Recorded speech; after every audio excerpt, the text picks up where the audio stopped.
자, 잠시 쉬었으니까 전 시간에 이어서 말씀을 이어가겠습니다. 이제 셋째 시간입니다. 자, 이기려고 또 이기려고 한다. 여기까지 말씀드렸나요? 네. 자, 이기고 또 이기려고 한다. 그래서 이제 또 이기려고 하는 것은 이 뒤에 11절부터 미안합니다. 11절부터 뒤에 이어지는 말씀을 설명드리기 위해서 여기를 설명했습니다. 그래서 왜 흰말부터 나오느냐 하면은 뒤에 또 흰말을 이야기하는 말씀이 또 뒤에 이어서 나와요. 그래서 여기서부터 인을 떼면서부터 지금 단계별로 와서 지금 인나팔 재앙까지 이르렀잖아요. 그 19장이 지금 거의 절정이에요. 왜? 20장 3절까지 가면 재앙이 사실 끝나니까요. 자, 그리고 이제 이기고 또 이기려고 한다는 또 이기는 부분이 이제 뒤에 나오니까 이 말씀을 드리는 거예요. 근데 왜 흰말이 먼저 나왔냐 하는 거예요. 근데 이 네 생물, 네 짐승에 대해서 그 많은 신학자들이 설과설이 많아요. 설과설이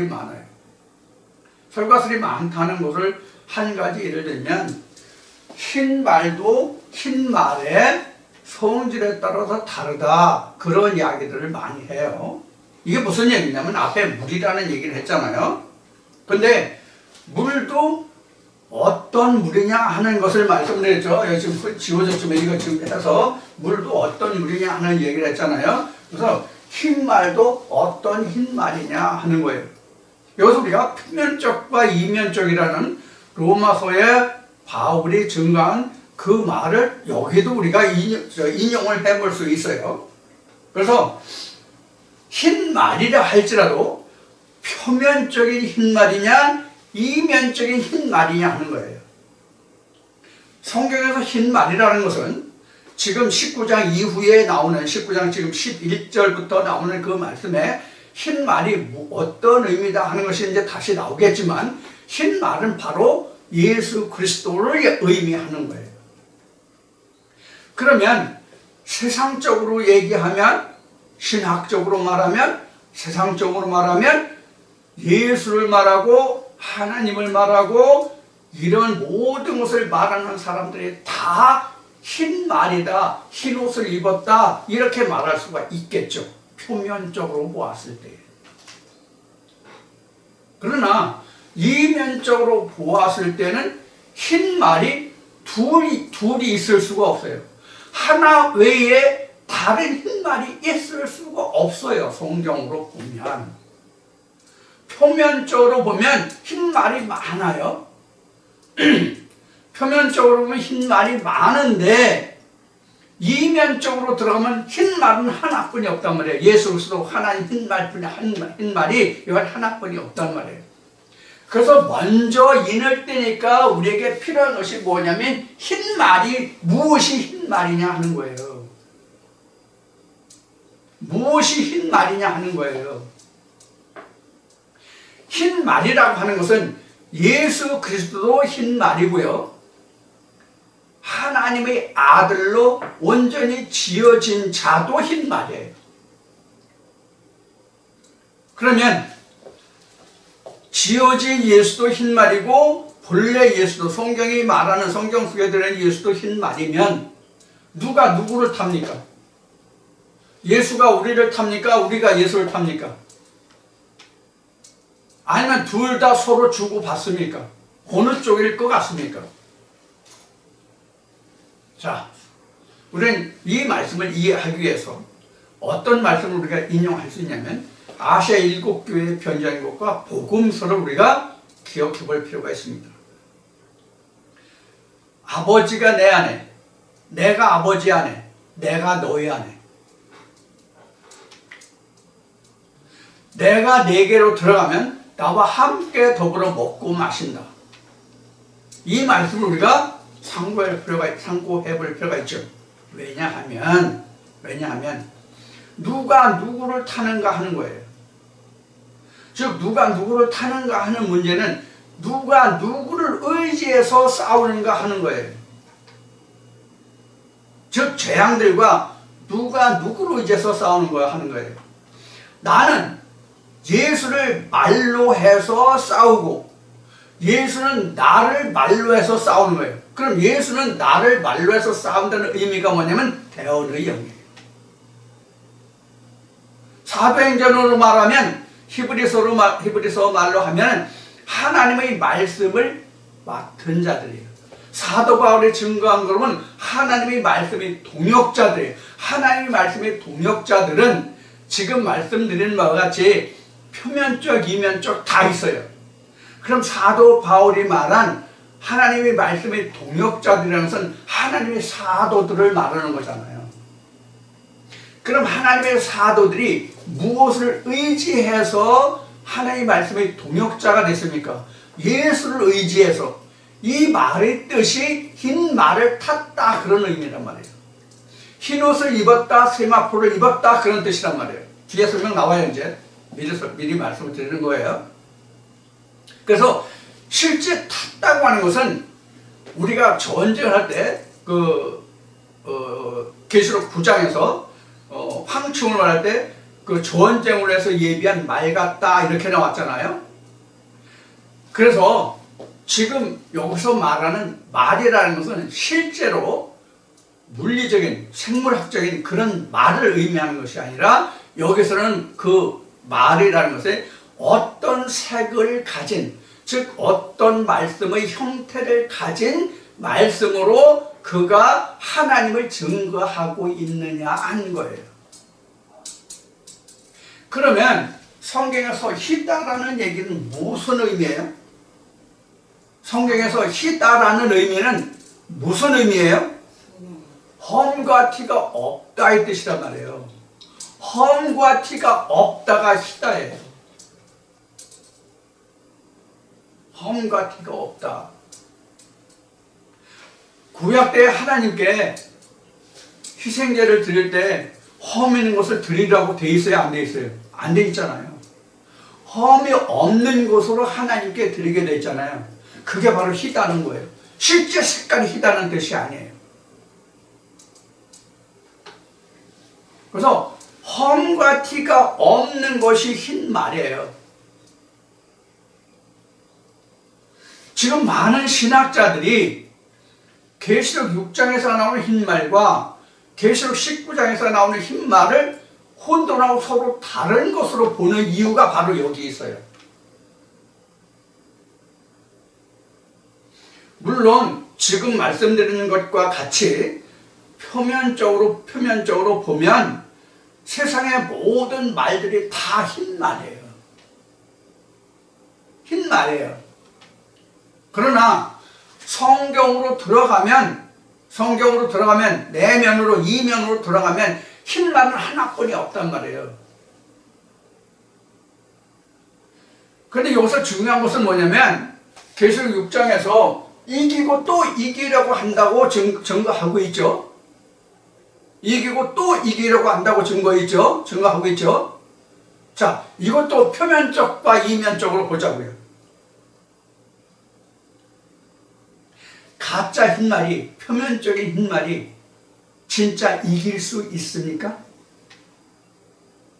진짜 이길 수 있습니까? 여기서 이겼다의 뜻이 뭐예요? 이겼다의 뜻이 뭐예요? 이겼다의 뜻은 어떤 의미를 가지고 있는가 하면, 여기서 이겼다의 뜻은 어떤 의미를 가지고 있는가 하면, 내가 하나님의 자녀가 됨이 이겼다예요. 내가 하나님의 자녀가 됐다의 뜻이 이겼다라는 의미란 말이에요. 자, 창세기로 거슬러 올라갑시다. 야곱이 자기 외삼촌 라반의 집에서 있다가 아버지 집으로 돌아오죠. 자기 아버지 집으로 돌아와요, 야곱이. 자기 아버지 집으로 돌아오는데 자기 형 에서가 무서워가지고, 자기를 죽일까 무서워가지고 종자들과 예물을 가지고 먼저 보내죠. 그리고 저녁에 혼자 자기들께 가려는데 천사들을 조우해가지고 천사들과 씨름하죠. 그래서 천사들과 씨름해서 이겨서 어떻게 했어요? 변하여 야곱이 이스라엘이 됐다. 이렇게 나오죠. 이게 바로 이겼다 이 뜻이에요. 하나님의 자녀가 됨, 하나님의 백성이 됨, 하나님으로서 다스림, 즉 말씀의 다스림을 받는 위치에 갔다가 이겼다 이 뜻이에요. 그러면 표면적인 세상적인 성경에 기록된 대로 바리새인들과 사두개인들이 이겼습니까? 이긴 적이 있습니까? 한 번도 이긴 적이 없어요. 이길 수가 없어요.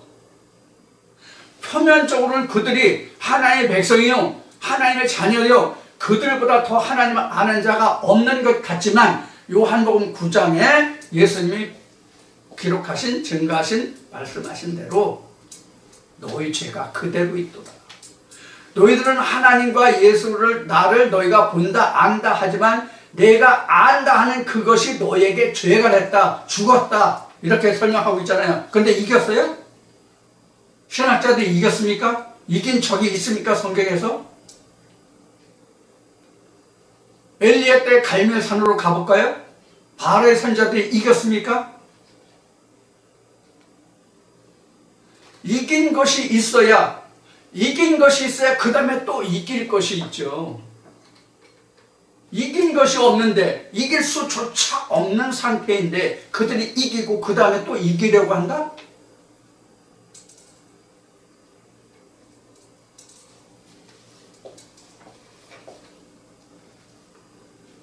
언더의 스탠드가 있습니까? 어바브의 스탠드가 있습니까?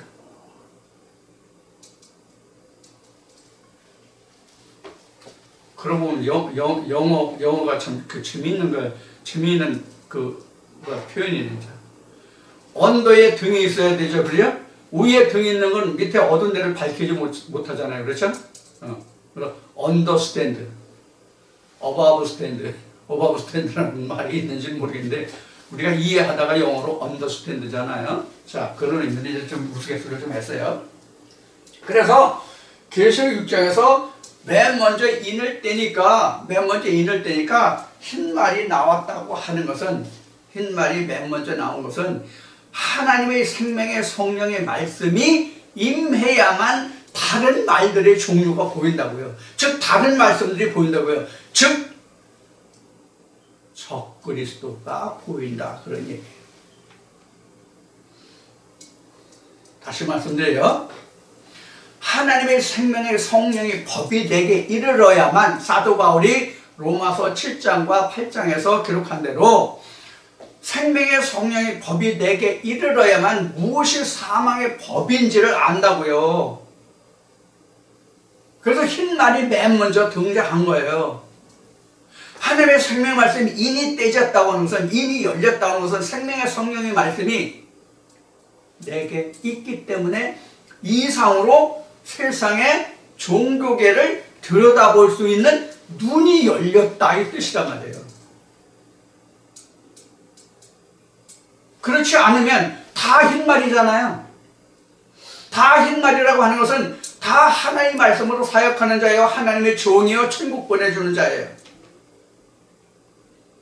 어떤 유능한 목사의 설교를 들어보니까 이런 얘기를 해요.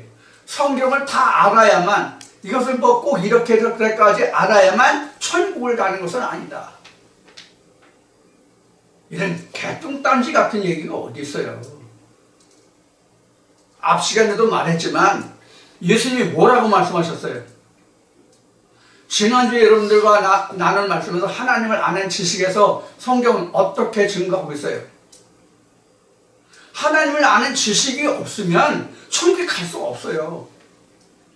그럼 지금 표면적인, 이면적인 나오는데 하나님의 지식이 표면적입니까? 이면적입니까? 이면적이에요, 성경은 다. 왜 이면적이냐? 예수님이 말씀하신 대로 창세전부터 다 감춰 놓았잖아요. 시편 78편에 기록한 바대로 세상의 모든 이치를 들어서 다 숨겨놨잖아요. 그래서 예수님도 비유가 아니면 말하지 않는다라고 말씀하시잖아요. 그걸 풀어내야 한단 말이에요. 그걸 풀어내야 하는데 가장 풀어내기가 난해한 성경 중에 성경이 어디입니까? 계시록이에요. 창세기예요. 다니엘서예요.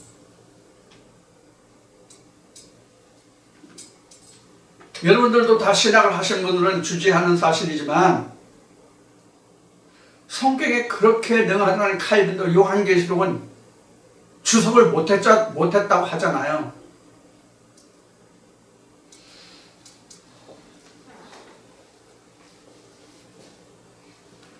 자, 그래서 흰 말부터 나왔고 단계별로 이렇게 이 인을 뗀다고 하는 것이 바로 무엇을 말하냐면 계시록 1장을 좀 잠시 펴주시기 바랍니다. 계시록 1장을 보면 이런 단어가 나와요. 어떤 단어가 나오냐면 3절 봅시다. 3절 보자고요. 이 예언의 말씀을 읽는 자와 듣는 자들과 그 가운데 기록한 것을 지키는 자들이 복이 있나니 이렇게 있죠. 먼저 읽는 자, 읽는다는 게 뭐예요? 읽는다는 게 뭐예요? 읽는다는 게 보는 거잖아요.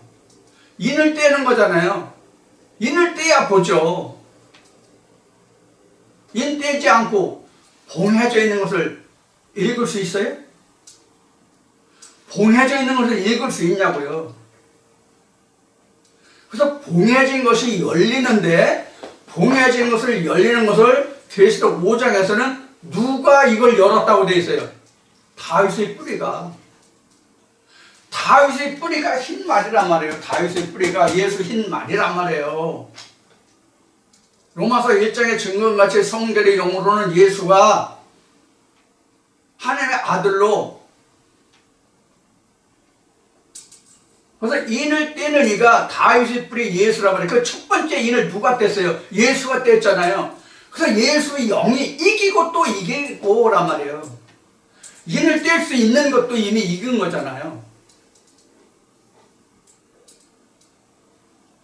그 다음에 나팔, 그 다음에 듣는다는 거 나잖아요. 이 듣는 게 나팔이잖아요. 이 나팔이 우리 성경이 나팔이라고 뒤에 이제 7 나팔 나왔는데 이 나팔 다 트럼펫이라고 하는데 트럼펫은 악기 연주하는 그 악기 중에 하나잖아요. 트럼펫을 우리가 금관 악기라고 말하나요?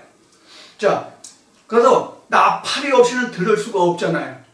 이와 같이 읽고 듣고 그 다음에 행할 수 있는 일이 나오잖아요. 그 다음에 행할 수 있잖아요. 지키는 자. 이 지키는 게 뭐예요? 싸우는 거란 말이에요. 그래서 나팔이 있어야만 그 다음에 지키는 자, 행하는 자, 싸울 수 있는 자가 되는 거예요. 그래서 여기에 지금 흰 말이 맨 먼저 등장한 거예요. 인을 뗄 때에.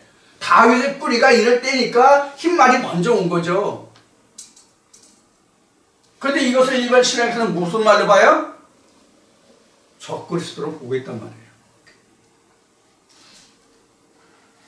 물론 적그리스도로 보지 않는 그런 목회자들은 신학자들도 있겠죠. 그렇지만 일반적으로 봤을 때는 계시록 6장을 다 무엇으로 봐요? 적그리스도로 본단 말이에요. 그럼 적그리스도가 이기고 또 이기려고 하면 또 이기면 어떻게 돼요 그럼? 또 이기면 세상에 적그리스도의 나라가 됩니까? 또 이기려고 한다고 되어 있잖아요. 또 이길지도 모른다. 또 이기면 안 된다. 처음은 이겼지만 또 이기려고 하는데 이기면 안 된다. 아니면 이기려고 하지만 될 수도 없다. 이런 증거가 아니잖아요. 또 이기려고 한다는 어느 쪽에 더 방점이 있습니까? 실패의 방점이 있습니까? 성공의 방점이 있습니까? 성공의 방점이 있는 뜻이 있는 말이잖아요. 이기려고 한다니까.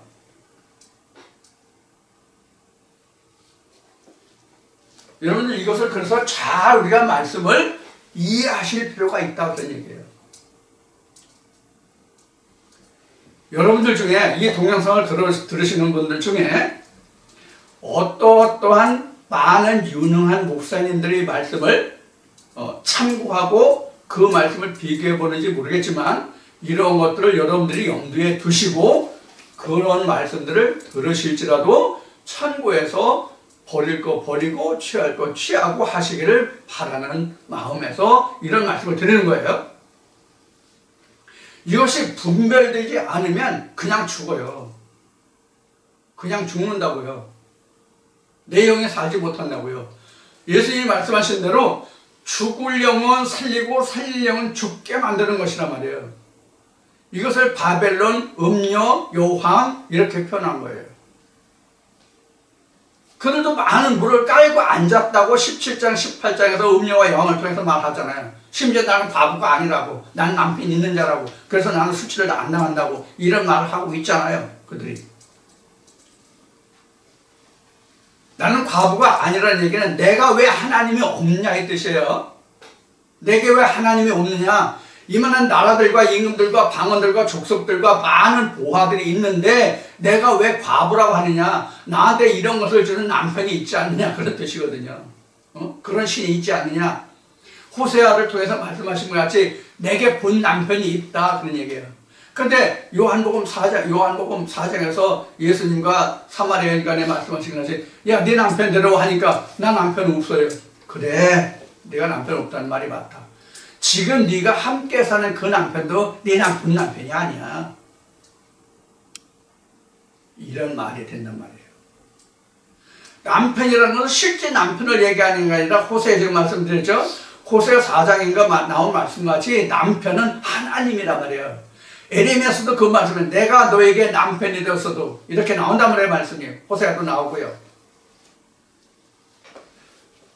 자, 그래서 이런 것을 말씀을 드렸고, 그래서 여기도 보면 6 플러스 1 여기도 6 플러스 1이에요. 그렇죠? 그래서 앞에 이렇게만 오면은 사람의 수, 짐승의 수, 666이고요. 요 뒤에 것까지 합하면 성경에는 없지만 제가 표현한 표현으로 하면 777이다 그런 얘기예요. 그래서 이렇게 표현한 거예요. 하나님의 백성은 짐승이 말하는 그들보다 무엇을 하나 더 가지고 있어요? 하나님을 더 가지고 있단 말이에요. 하나님을. 여기는 사람의 수, 짐승의 수고 여기는 하나님을 더했단 말이에요. 그래서 이게 온전한 수잖아요. 제가 그 군에 갔을 때 60년대 중반에는 군부대에 777 부대라는 게 있었어요. 지금은 이제 다른 부대, 다른 거로 바뀌었지만은. 자, 이렇게 지금 되는 거란 말이에요. 다, 그들도 이 셋배를 다 인나팔, 재앙을 다 얘기하고 똑같이 해요. 그런데 뭐가 빠졌어요? 하나님이 빠졌어요. 요 하나를 말하는 것이 마지막 반때라는 거예요. 이 반때가 3.5일로 나왔고 42달로 나왔고 1260일로 나왔고 한때, 두때, 반때 이렇게 나왔죠. 이게 똑같은 얘기예요. 똑같은 얘기예요. 한때, 두때, 여기가 반때란 말이에요. 인나팔, 재앙때가 반때라는 거예요. 왜 반때냐면은 어디 가서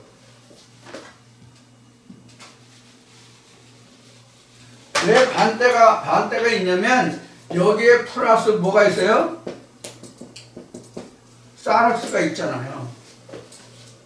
그렇죠? 이 중에서 제일 큰 게 뭐예요? 이게 제일 커요. 이게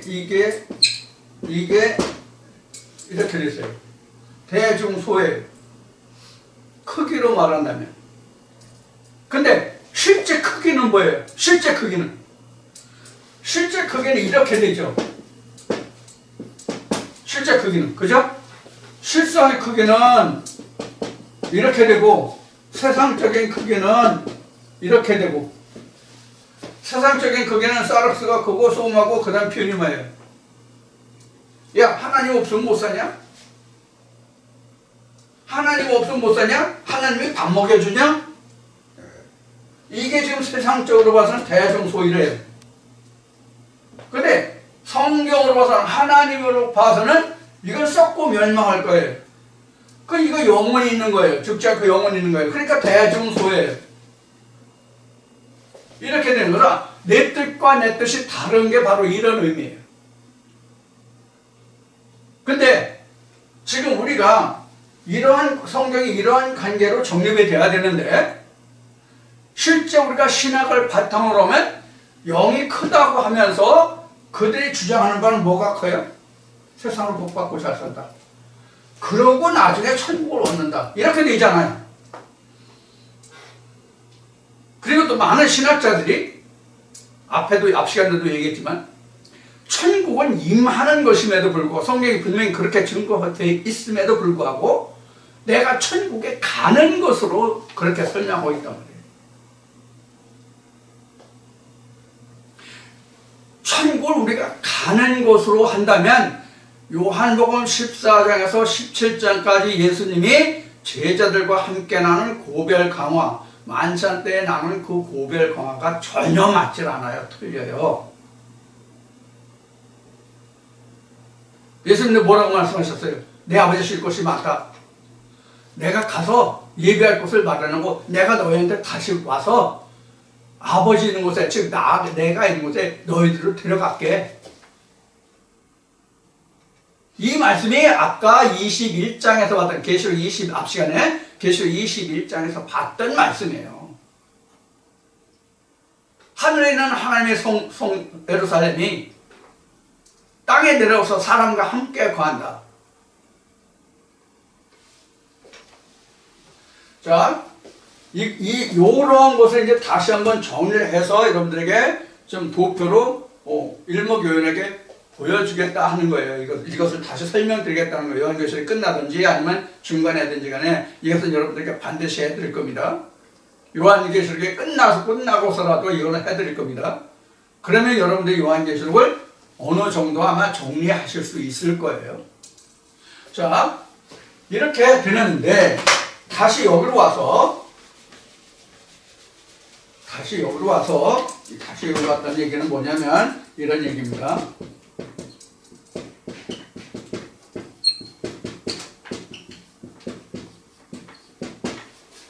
이게 이제 하나님 안에서 하나님 형상으로 지어진 나잖아요. 즉 천지 창조된 자,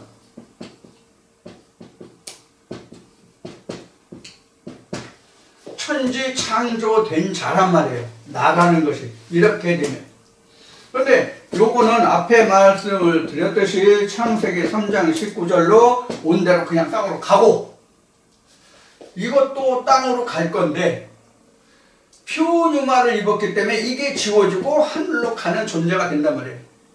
그럼 소마 위에 표뉴마를 입은 것이 된다는 얘기가 바로 그런 의미예요. 앞서 말씀드린 게. 그런데 실상은 어떻게 되느냐? 실상은 어떻게 될까요? 자, 지금 말씀드린 게 소마 위에 표뉴마가 입혀진다고, 표뉴마가 온다고 그랬죠. 표뉴마가 그 위에 지어진다고 그랬죠. 그럼 소마 위에 표뉴마가 지어진다고 하는 말이 맞아요? 틀려요? 성경적으로. 네? 소마 위에 표뉴마가 세워진다는 말이 성경적으로 맞느냐 틀리느냐 하는 질문을 드려본 거예요. 이 답이 어디 있어요? 이 답이 어디 있어요? 네, 마태복음 16장에 있습니다. 베드로에게 천국 열쇠를 주시면서 예수님이 뭐라고 말씀하셨어요? 반석 위에 내 교회를 지어라. 그래야죠? 그럼 뭐가 반석이에요? 소마와 표뉴마가. 소마와 표뉴마가 뭐가 반석이에요? 여기가 반석이잖아요. 그래서 반석 위에 내 교회를 재라는 것은, 반석 위에 내 교회를 재라는 것은 전에 그 어느 동영상인가 그게 있을 텐데, 어디냐면 마태복음에 집을 짓는 자다라는 말씀에서 어떻게 증거하고 있냐면 우리 인간들이 믿음의 사람들이 모두가 다 집을 짓는 자인데 어떻게 집을 짓는가 하는 것을 그림으로 설명한 적이 있었어요.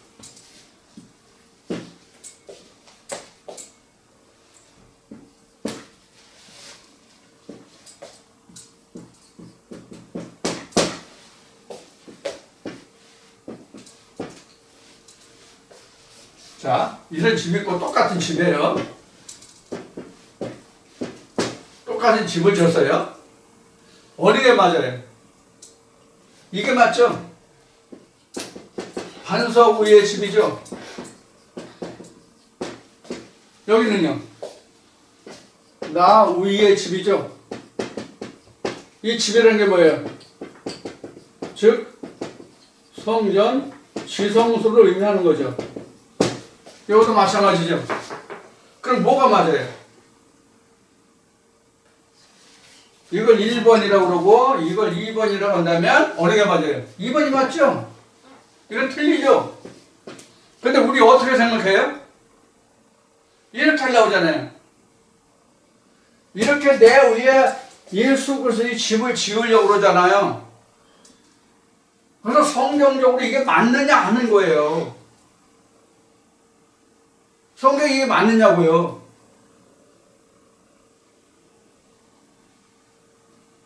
근데 계시록 21장에서 보시는 것 같이 하나님의 성전이, 예루살렘의 하늘의 성전이 땅에 내려서 사람과 함께 간다 이렇게 돼 있잖아요. 그러면 그 말씀과 지금 반석 위에 짓는 집이라는 것과 어떤 차이가 있어요? 아니면 같아요? 어떻게 우리가 해석을 해야 할까요? 어느 게 맞습니까? 반석 위에 내가 세워지는 거예요. 반석 위에 베드로 교회가 세워지는 거라고. 반석 위에 베드로 교회가 세워지는 거라고요. 우리도 마찬가지 반석 위에 하나님의 교회를 세운다고요. 이게 다른 말씀으로 증거하면 뭐예요? 나는 쇠하고 그는 흥하고라는 말이에요. 근데 우리가 일반적으로 내가 더욱 견고해져서 내가 터대가 돼서 내가 기초가 돼서 그 위에 하나님의 집을 지으려고 한다고.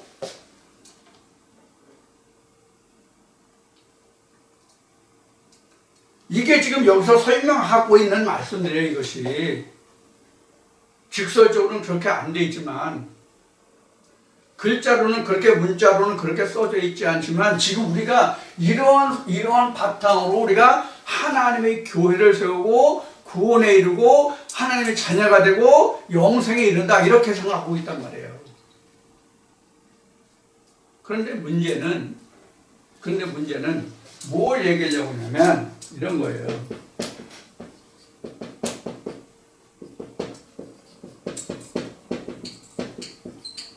이거 지금 몇 번째 쓰는데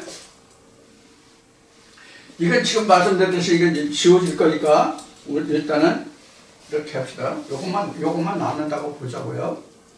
근데 이것이 변하여 이렇게 되죠. 성경에 설명한 거라면 이렇게 돼. 이게 유리바다죠. 이렇게 나와요. 이렇게 나와야 유리바다거든요. 이것은 피우뉴마 피면 소마가 피우뉴마가 된다는 뜻은 뭐냐면 내가 하나님 앞에 온전히 드러나고 하나님도 내게 온전히 드러났다 이 뜻이 바로 뭐냐면 이런 유리바다라는 의미로 표현한 거예요. 나와 하나님이 유리가 되면 투명이가 다 비치잖아요. 물론 유리에 때가 끼면 어떻게 돼요? 불투명하겠죠. 투명하다고도 이렇게 뿌옇게 보이겠죠. 근데 크리스탈이라는 것은 때가 없는 상태잖아요. 그러니까 어떻게 해요?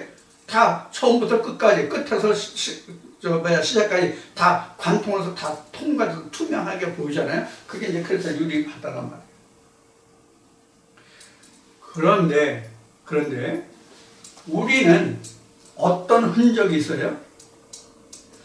소마가 표준화가 됐다고 하지만 여기에 소마의 흔적이 이렇게 조그맣게 적어졌다는 의미로 소마의 흔적이 있다고요. 이 뜻이 바로 뭐냐면 하나님이 앞에 여호수아서나 사사기에서 보는 바와 같이 하나님이 이스라엘 백성들을 가나안 땅에 들였을 때에 아브라함과 약속은 그 땅의 모든 족속을 다 멸한다고 하셨지만은 일부 족속을 남겨두셨어요.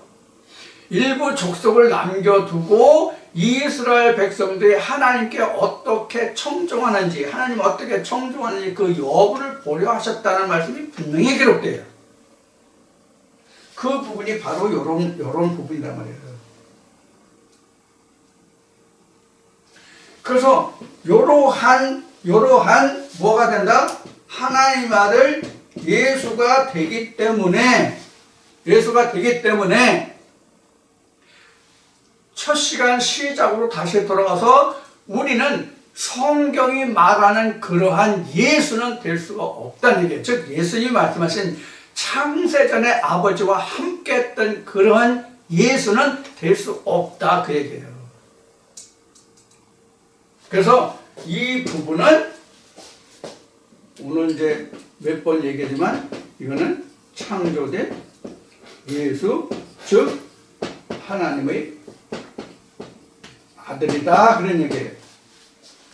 자, 그럼 여기서 이렇게 된 사람도 하나님의 아들인데 무엇을 빼고 보았을 때 그래요? 육신을 뺀 요 부분만 하나님의 아들이 된다 그런 얘기예요. 그리고 또 이것은 또 말씀과 함께 있기 때문에 하나님도 된다 그런 뜻인단 말이에요. 그래서 아버지의 보좌에 간다 이렇게 된 거예요. 그래서 요 소마라는 부분은 나죠. 그리고 뒤에 표현하는 하나님과 예수죠. 그렇죠? 이 자리에 함께 하잖아요. 그래서 아버지가 내 안에, 내가 아버지 안에, 내가 너희 안에. 그러니까 하나님과 예수가 우리 안에. 그렇죠? 그래서 이곳을 아버지의 보좌에 내가 앉은 것 같이 너희도 함께 한다 그런 뜻이에요. 자, 이렇게 해서 하나님 말씀이 이루어지고 증거되는 거예요. 자, 그래서 지금 10절 이 한 말씀으로 지금 여기까지 왔는데 그 다음 이제 11절 한번 말씀을 좀 보고 설명을 드리겠습니다. 이제 지금까지 여기 지금까지 설명한 부분이 11절에서 이어져요. 또 내가 하늘이 열린 것을 보니. 자, 하늘이 열렸다는 뜻이 뭐예요? 하늘이 열렸다는 뜻이 뭐예요? 이것을 계시록으로 말하면 인이 떼어졌다가 하늘이 열려졌다예요. 인이 떼어진 것이 하늘이 열려졌다는데 하늘은 곧 하나님, 창세기 그 말씀에 나온 것이 하늘 곧 여호와 곧 하늘 여호와께로서라는 말씀과 같이 소돔과 고모라 멸망 때. 그래서 하나님이 하늘이란 말이에요. 즉 성경이 하나님이란 말이에요. 요한복음 1장에서. 그래서 성경이 열렸다가 즉 인이 떼어졌다가 열린 하늘이 있는데 그런 뜻이에요. 우리가 보는 물리적인 이 창공이 열리고 닫히는 적이 있나요? 없죠? 그래서 여기서 또 내가 하늘이 열린 것을 보니 하는 것은 성경이 열렸다니. 성경이 오픈됐다. 그래서 우리가 뭐 성경 이름이 오픈 성경도 있죠? 오픈 성경이 있죠? 근데 실제로 오픈됐어요? 안 됐어요? 인봉한 책이죠. 자, 열린 것을 보니 보라 백마와 탄자가 있으니. 지워졌네. 계시록 6장에 백마 탄자가 있는데 첫 번째 열 때니까 백마와 탄자가 있는데 그 백마가 나오는데 이기고 또 이기려고 하더라. 또 이기는 게 바로 뭐냐면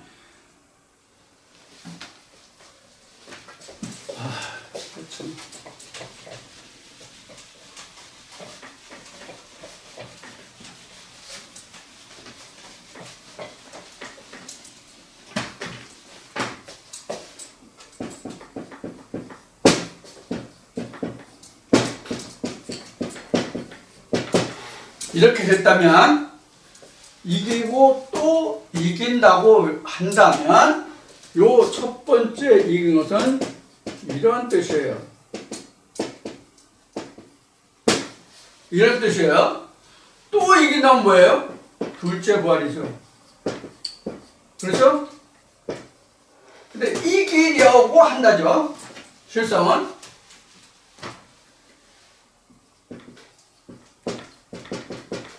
이렇게 돼 있죠.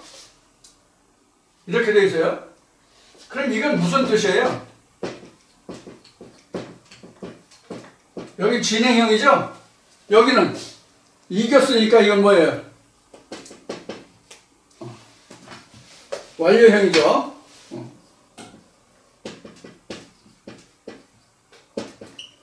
이건 끝났어요. 그럼 이것이 무엇을 얘기하는, 첫째 부활이 뭐고 둘째 부활이 뭐냐는 거예요. 첫째 부활은 예수의 부활이에요.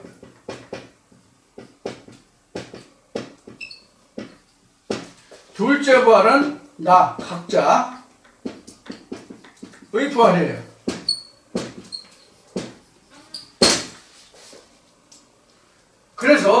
그래서 첫째 사망은 없어도 둘째 사망은 있죠. 그렇죠? 첫째 사망이 없다는 얘기는, 첫 사망이 없다는 뜻은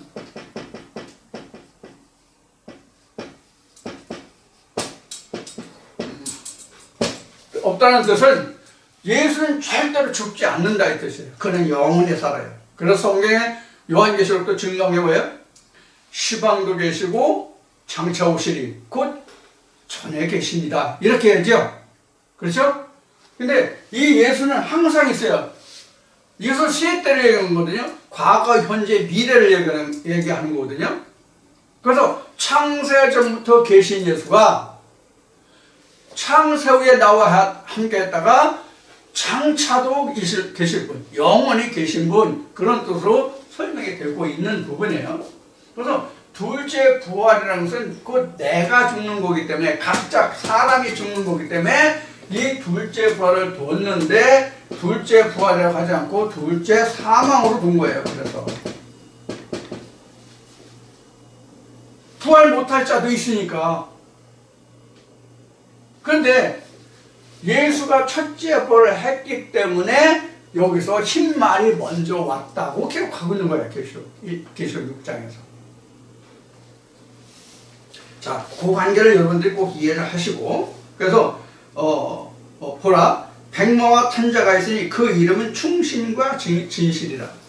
충신과 진실이라. 그래서 우리가 그 아멘 있잖아요.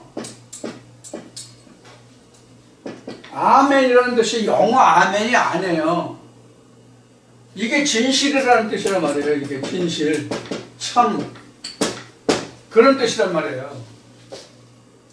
이게 헬라어도, 히브리어도 아니고요. 헬라어도 아니고요. 영어도 아니에요. 히브리어에서 헬라어로, 헬라에서 영어로까지 해서 그냥 아멘이에요.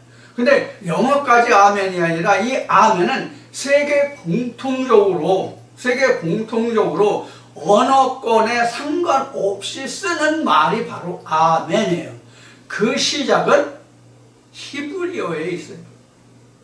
아멘이 히브리어에 있다고요.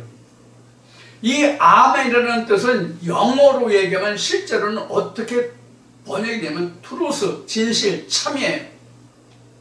아멘이라는 뜻이. 이것이 요사이 미국에서 그 리버럴 PC들이 주장하는 이런 사람들, 또 페미니스트들이 주장하는 그러한 성별을 말하는 에이맨, 에이워만 이런 뜻이 아니란 말이에요.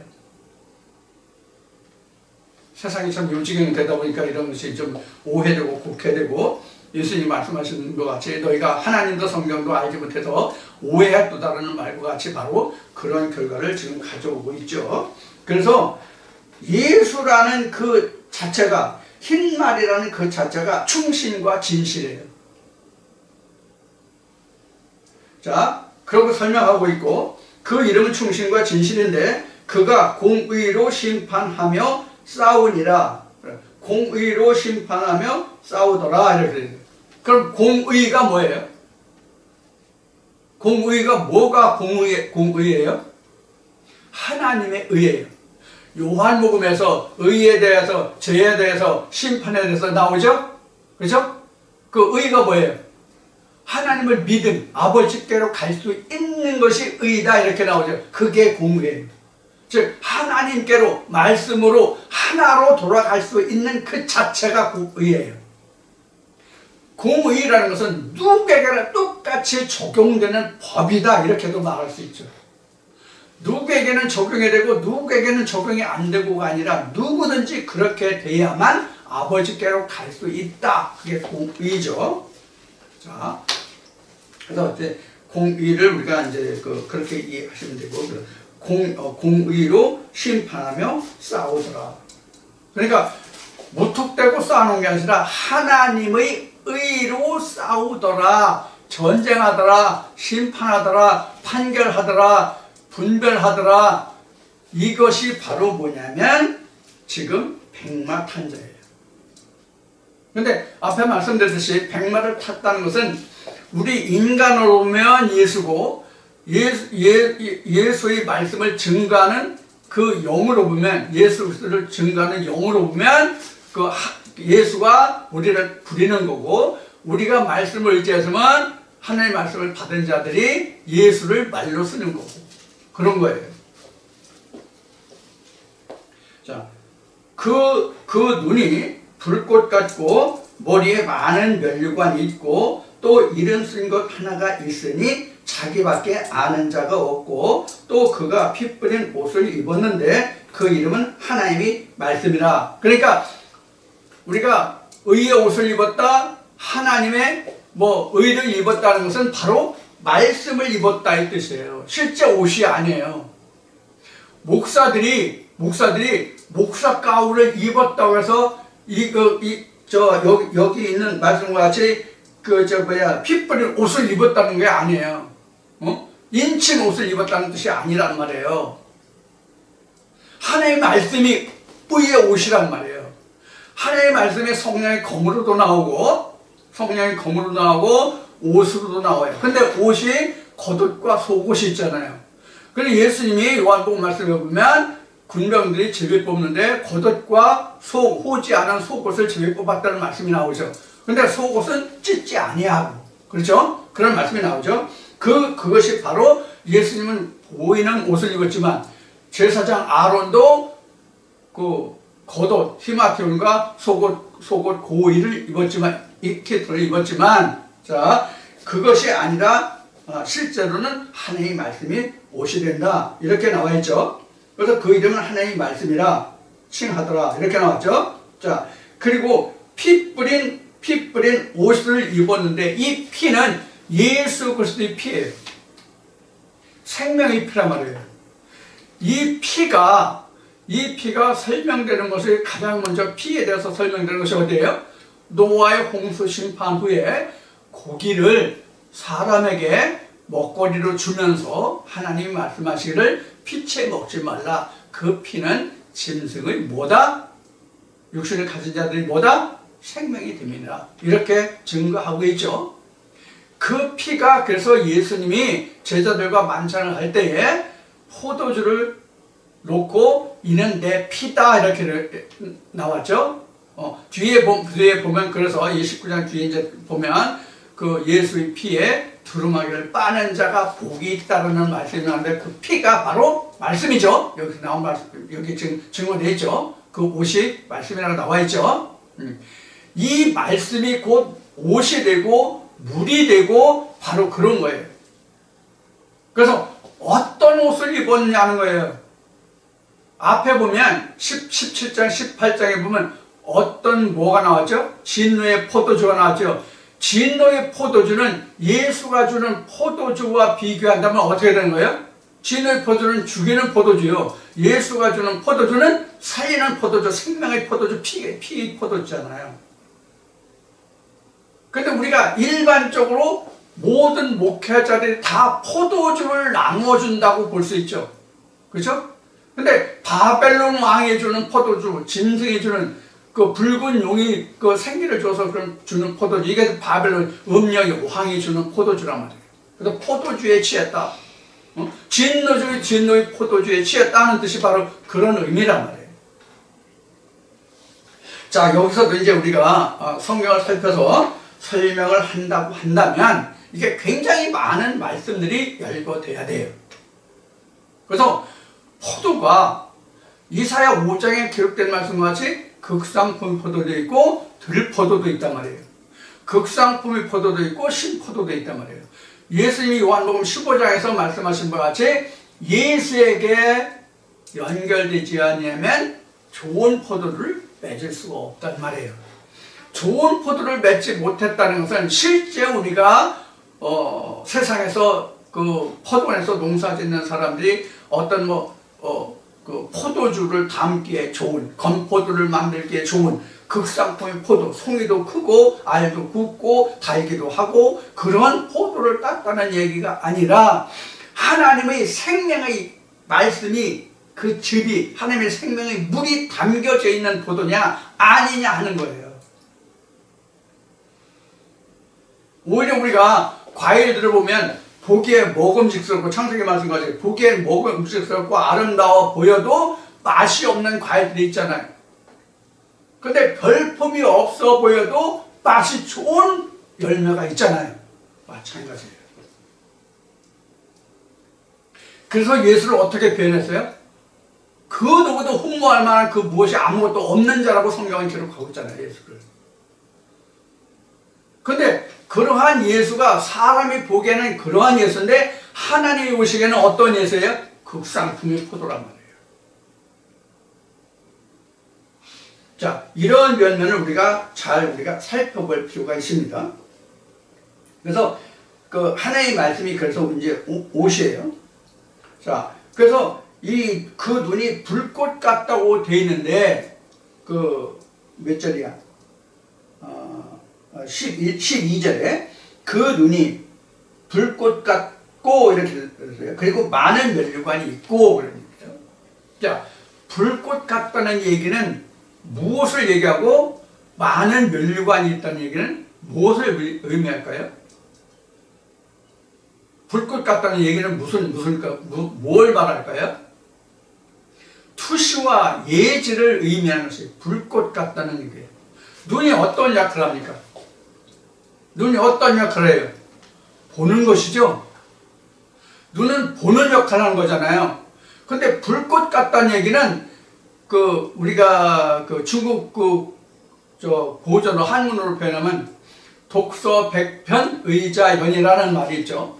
그 문장을 글자를 100번을 읽으면 그 뒤에 써져 있는 그 글자까지 읽으면 그 안광이 지배를 철한다. 그래서 독서 백편 의자현 100번을 읽으면 뜻이 저절로 드러난다. 이런 뜻이 독서 백편 의자현이죠.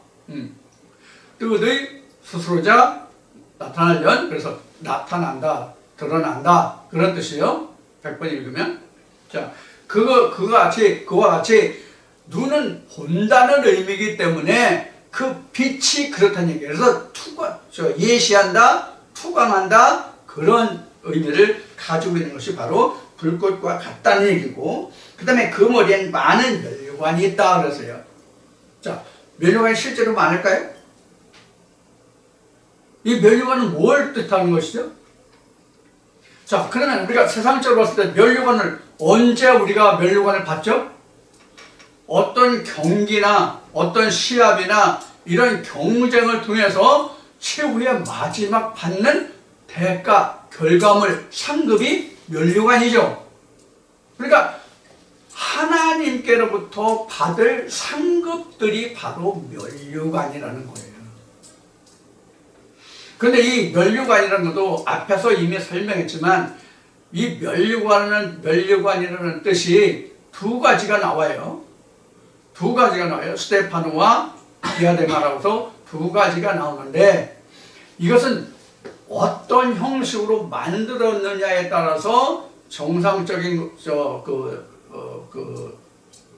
의미로 화려한 것과 만들어지는 그 절차 모양에 따라서 이것을 두 가지로 나눠요. 그래서 스테파노나 디아데마라는 건 두 가지로 나누는데 똑같이 하나님이 주시는 스테파노도 있고 디아데마도 있고, 마귀 사탄도 상급이 있으니 거기도 똑같은 스테파노와 디아데마가 있다는 것을 여러분들이 이해하셔야 돼요.